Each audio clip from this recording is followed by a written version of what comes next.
A couple just had their camper van impounded on the side of a Spanish highway. They didn't hit anyone, they didn't run a red light, they weren't drunk. Their van was perfectly legal when they bought it, and now they're standing on the shoulder watching it get towed. That's not a horror story. That's what's happening to real buyers right now in 2026, and most people shopping for camper vans have absolutely no idea it's coming for them.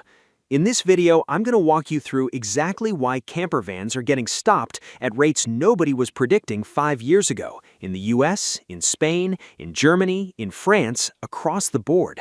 This isn't about speeding or running lights. It's about 4 specific compliance failures that are turning perfectly decent camper vans into liabilities the moment they hit the road. By the end of this, you'll know which van categories are most exposed, what the actual fines look like, and if you're still in the buying window, how to make a decision you won't regret in 6 months. The setup. Why now? Here's the thing about 2026 that nobody in the van life content world wants to say out loud. The boom created the crackdown. Between 2015 and 2025, the number of motorhomes and camper vans on European roads nearly tripled. Spain alone went from 48,000 registered units to over 137,000 in a decade. In the US, van conversions exploded post-COVID. Instagram made it look like a lifestyle, and hundreds of thousands of people bought in. Local governments, highway agencies, and traffic enforcement units are now doing what governments always do when a trend overwhelms infrastructure. They're regulating it hard. Spain's traffic authority, the DGT, launched targeted camper van enforcement campaigns starting spring 2026. The Guardia Civil is specifically trained to spot compliance failures in motorhomes and camper vans. Germany's weigh stations have been catching more converted vans out of tolerance. France has a zero-tolerance weight policy since 2019. Austria doesn't let you go even 100 kilograms over without an €85 fine on the spot. And here's what makes this different from regular traffic enforcement. They're not just looking for bad drivers, they're looking for bad vans. And there are a lot of bad vans on the road right now, because a lot of people bought them without understanding what roadworthy actually means in 2026. Reason number 1, the weight problem. Let's start with the most common reason camper vans get stopped and fined across both the US and Europe, and it's one that shocks almost every buyer when they hear it. The van is too heavy. Not because the buyer was irresponsible, because the builder didn't design for how people actually live. Here's how it works.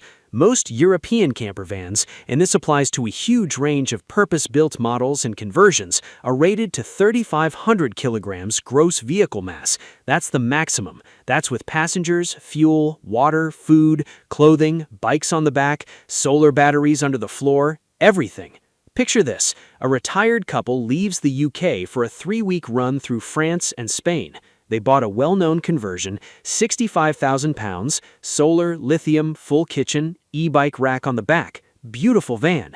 The builder told them they had 400 kilograms of payload remaining. By the time they've loaded 2 adults, luggage for 3 weeks, a full water tank, food, hiking gear, and both bikes, they're somewhere around 250 kilograms over the legal limit. They don't know that. They've never weighed it. They cross into France, the Guardia Civil pulls them over at a checkpoint south of San Sebastian, and they spend 2 hours on the side of the road unloading gear onto the tarmac while other drivers slow down to look. That's not a worst-case scenario. That's Tuesday. France has a zero-tolerance weight enforcement since 2019. Austria stops vans on portable highway scales and issues fines the moment you're even 100 kilograms over. The fines themselves aren't the point. The disruption, the delay, the humiliation, and the fact that your insurance may not cover the incident because you were operating an overloaded vehicle, that's the point. In the US, the situation is different, but it's not better. Most Class B vans, your Ford Transit conversions, Sprinters, ProMasters, don't fall into the commercial weight enforcement regime at weigh stations because they're under 10,000 pounds GVWR. But they're not immune from roadside inspection if an officer has cause to stop them, and that cause is usually something else on this list. What buyers need to understand is this: when a dealer or builder shows you a beautiful finished van with a listed payload of 500 kilograms, that's theoretical. That's the gap between the base vehicle's GVWR and its curb weight before the conversion. Every solar panel, every lithium battery, every kitchen cabinet and water tank cuts into that number.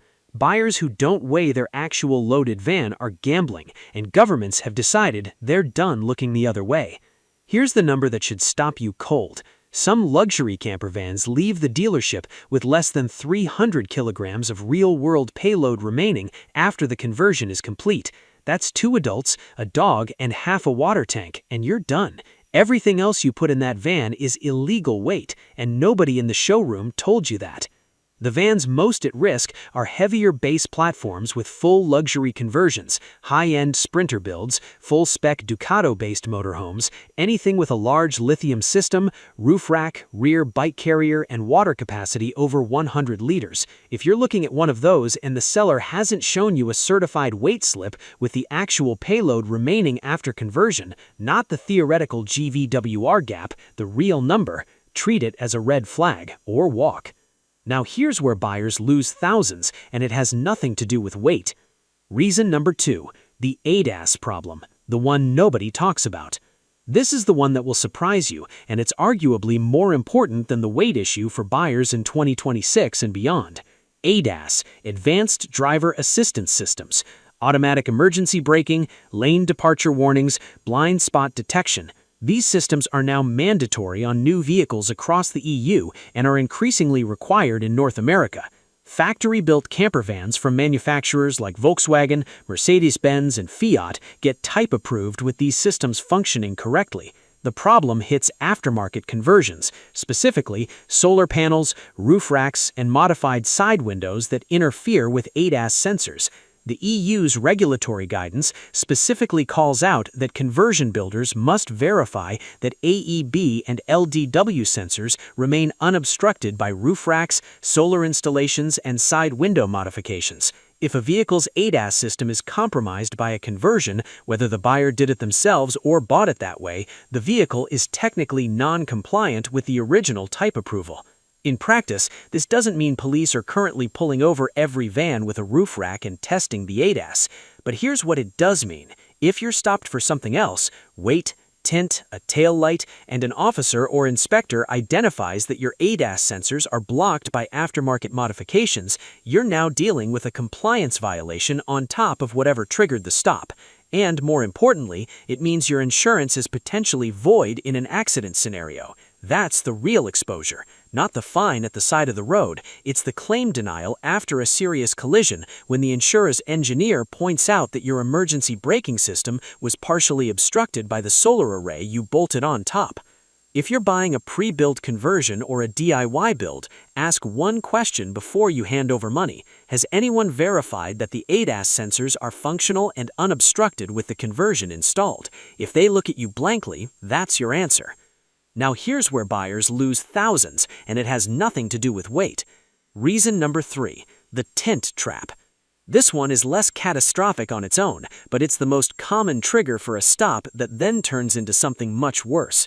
Van life conversions almost universally involve darkened rear windows, privacy glass, reflective film, blackout panels. It's a basic functional requirement for sleeping, for security, for temperature management. The problem is that tint laws vary wildly across jurisdictions, and many van buyers don't realize their conversion violates local regulations. In Florida, in 2026, tint laws for vans and SUVs tightened further. Rear windows now have a much stricter VLT minimum than before, and officers carry handheld tint meters. They check on the spot. In California, the front side windows have strict requirements regardless of what's behind them. This isn't theoretical enforcement. Cops are trained on it and equipped for it. But the fine itself isn't the problem. The problem is what the stop unlocks. The moment you're pulled over for tint, the officer has the right to observe anything in plain sight. Weight concerns, modification questions, registration classification, documentation gaps, all of it is now on the table. The tint violation is the invitation. What happens next depends entirely on what else they find. Think of it as the compliance audit you never agreed to, triggered by a strip of blackout film you bought on Amazon. Across Europe, the same dynamic applies. Germany, France, and Spain all have tint regulations that many converted vans quietly violate, and in countries where traffic police are actively running campervan enforcement campaigns, which Spain, Portugal, and Andorra all are in 2026, showing up with illegal tint in a coastal tourist zone in August is not a minor error. Reason number 4, the registration and classification problem. This is where things get genuinely expensive, and it's the issue that catches buyers who did DIY builds or bought from small conversion shops. In the UK, the DVLA requires specific evidence to reclassify a converted van as a motorhome: external photos, internal photos, documentation of habitation features. The reclassification matters because it affects insurance classification, road tax rates, campsite access, and, critically, the legal standing of the vehicle during a police stop. Buyers who converted their van without completing a proper reclassification are technically driving a cargo van that happens to have a bed in it.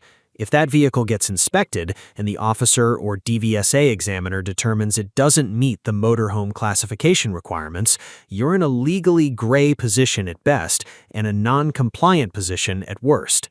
In the US, the classification issue is less standardized, but the financial exposure is identical. Picture this. Someone buys a used transit conversion, drives it full-time for 8 months across the Southwest, and gets rear-ended on a highway in Texas. They call their insurer. The adjuster asks one question: what is the vehicle's registered use? The registration says cargo van. The insurer's engineer reviews the claim, determines the vehicle was being lived in and used as an RV, and denies coverage on the grounds that the risk was never disclosed and the classification was incorrect. The van is totaled, the claim is gone, the $55,000 they paid is gone. That scenario is not hypothetical. It's the exact pattern that specialized RV insurers describe when explaining why standard auto policies fail converted van owners. The smarter buyers, and this is what separates the people who enjoy van life from the people who ended up back in a house 2 years later, are the ones who treated the paperwork and documentation the same way they treated the physical build. They have their certified weight slip. They have their insurance rider covering the conversion specifically. They have their state inspection certificates, their RV classification, if applicable, and documentation of every system installed. If you're buying a used conversion and the seller can't produce any of that, factor the cost of sorting it out into your offer price, because that paperwork gap is not a small inconvenience. It's a potential claim denial, a fine, or an impoundment. The controversial insight. Here's something the van life community doesn't want to hear. A significant portion of the camper vans being sold right now, especially in the $40,000 to $80,000 range, are compliance nightmares dressed up in beautiful photography. Small conversion shops produce stunning builds. The woodwork is gorgeous, the lighting looks amazing, and the YouTube tour gets 500,000 views. But the builder's expertise is in aesthetics and carpentry, not in vehicle compliance. They don't have a certified weight analysis. They didn't verify ADAS sensor clearance. They didn't consult a type approval engineer. And they're selling you the result of that gap. Factory-built campervans from manufacturers like Volkswagen, Hymer, Rapido, Airstream, they go through type approval processes. They have documented weight capacity. They have ADAS compliance verification. They have proper classification and manufacturer warranty. You pay more, and you get legal, documented, insurable coverage in return. The used DIY conversion market is not the same. It looks the same on the surface, but the risk profile is completely different. And in a world where governments are actively running enforcement campaigns targeting campervans, in Spain from spring 2026 onward, in Portugal with active coastal patrols, in Andorra with $600 fines for overnight violations, buying a non-compliant van isn't just a paperwork problem, it's a financial liability you're taking on the road with you. I'm not saying don't buy a conversion, I'm saying know exactly what you're buying. And right now, most buyers don't. Practical takeaway: who should buy what? So let's be direct about who is and isn't set up for this environment.